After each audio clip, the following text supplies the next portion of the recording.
The scent of cedar and wet soil is my morning ritual. My 12 acres of forested land, bought long before cookie-cutter suburbs were a thing, is my haven.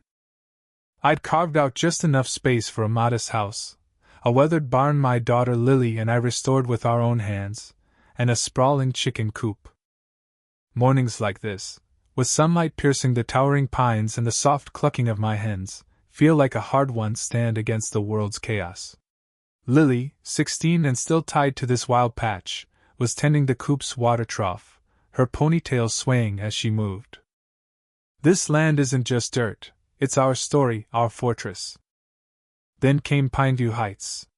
3 years ago, it sprouted beyond the tree-line, rows of identical homes, fake gas lamps, and an eerie obsession with perfection. With it came the Homeowners Association, led by Susan, a woman who seemed to think her rules stretched far beyond her subdivision's cheap fences.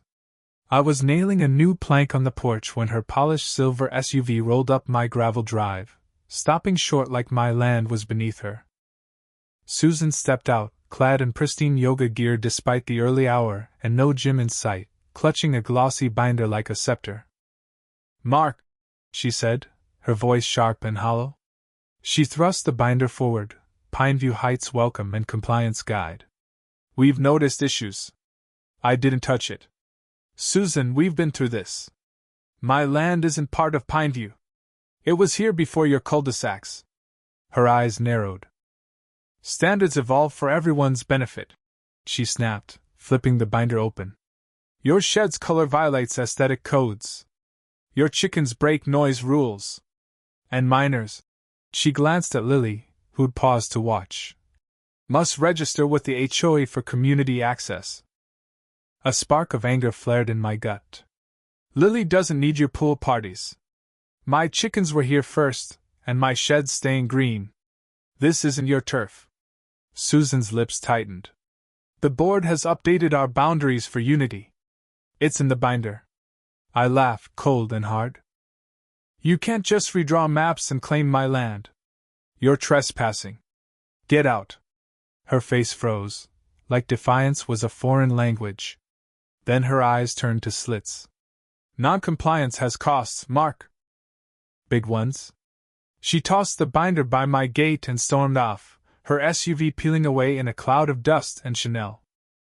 The next few days brought subtle chaos. One morning, the coop's latch was undone, hens scattered. I blamed myself, fixed it, and moved on. Then, late one night, I heard rustling near the tree-line, too heavy for wildlife, too careful for wind. My pulse quickened. Just foxes, I told myself, but Susan's glare haunted me. My sanctuary felt like a battlefield. Tuesday shattered any illusion of calm. I was in the barn, sorting rusty bolts, when a high-pitched whine cut through the air, not a neighbor's mower, but something closer. I stepped outside as a Pineview-branded golf cart screeched to a stop near Lily, who was filling bird feeders by the property line.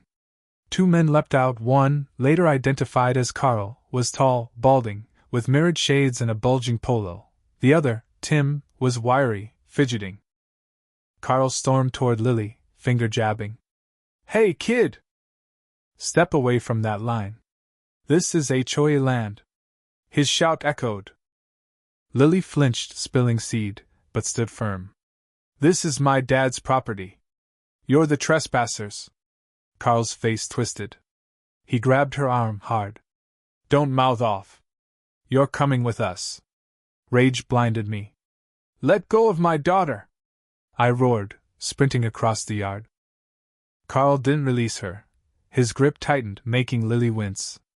But I saw her other hand subtly tilt her phone, recording. My brave, sharp girl. "She's on HOA ground," Carl bellowed, chest puffed. "This is my land, you thug!" I shouted inches from him, fists balled. "You're assaulting a minor!" Tim, pale, muttered. "Carl, maybe call Susan." "Shut it!" Carl snapped, but his grip wavered. "Susan said detain anyone near the line." "She wouldn't identify herself." "She's a kid, and you grabbed her." I shot back. "This is on video, every second." Carl's bravado cracked. He glanced at Lily's phone. He shoved her arm away, leaving red marks, and muttered, "Stay on your side." They fled in their cart, tearing up my grass. I hugged Lily, her trembling frame breaking my heart. "You okay?" I whispered. "I'm fine," she said, voice thick, showing me the recording. Relief hit, then fury. They'd touched my daughter. This was war. Susan arrived the next day, clipboard in hand, no pretense of civility. "Mark, explain your daughter's trespassing and aggression toward our security," she demanded. I stared at the bruises on Lily's arm. "You mean when your goons assaulted my kid on my land?" "We have video," she scoffed. "Our team followed protocol for unauthorized persons near the new boundary." She handed me a fine of $300 and a ban on Lily from Pineview's common areas. I crumpled it.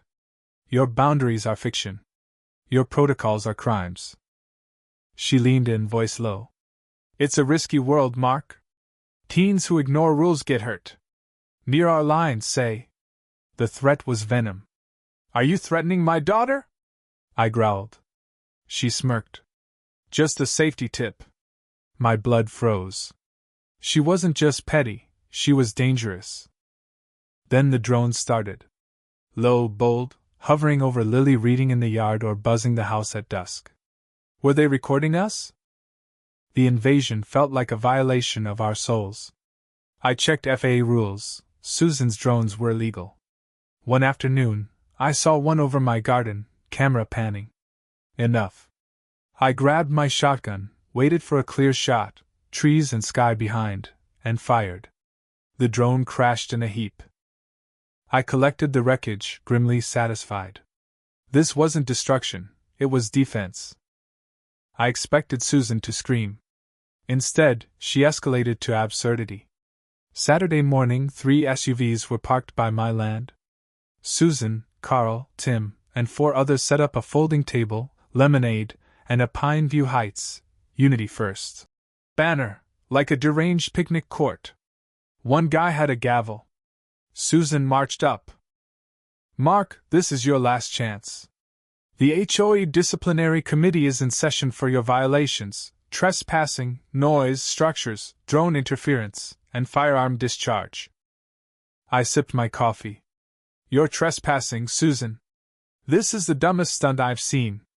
She listed fines, $3, $500, and demanded I dismantle my coop.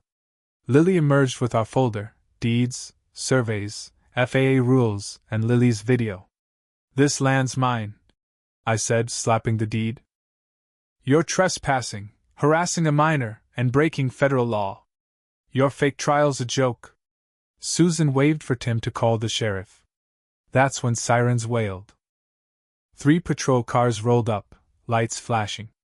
Out stepped Chief Harris, Lily's godfather. He eyed the banner, the gavel, and shook his head. Susan rushed forward. "Officer, he's threatening us." Harris raised a hand. "Detain those 2, he said, pointing at Carl and Tim.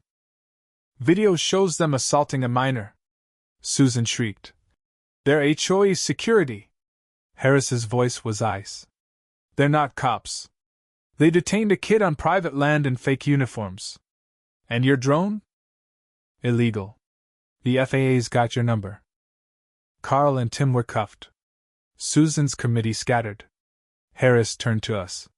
"You okay?" Lily nodded. "Better now." Susan's reign collapsed. My cousin Laura, a ruthless lawyer, filed an injunction, halting Susan's harassment. The HOA dissolved amid lawsuits and shame.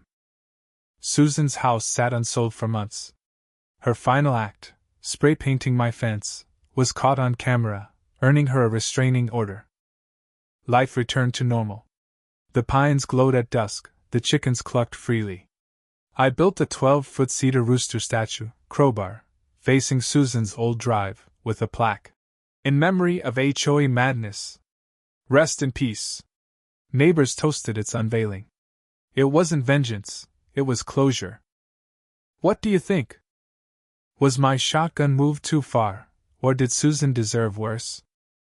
Drop your thoughts below, Let's debate who crossed the line and how far you'd go to protect your peace. Smash that like button and share your take to keep this convo rolling.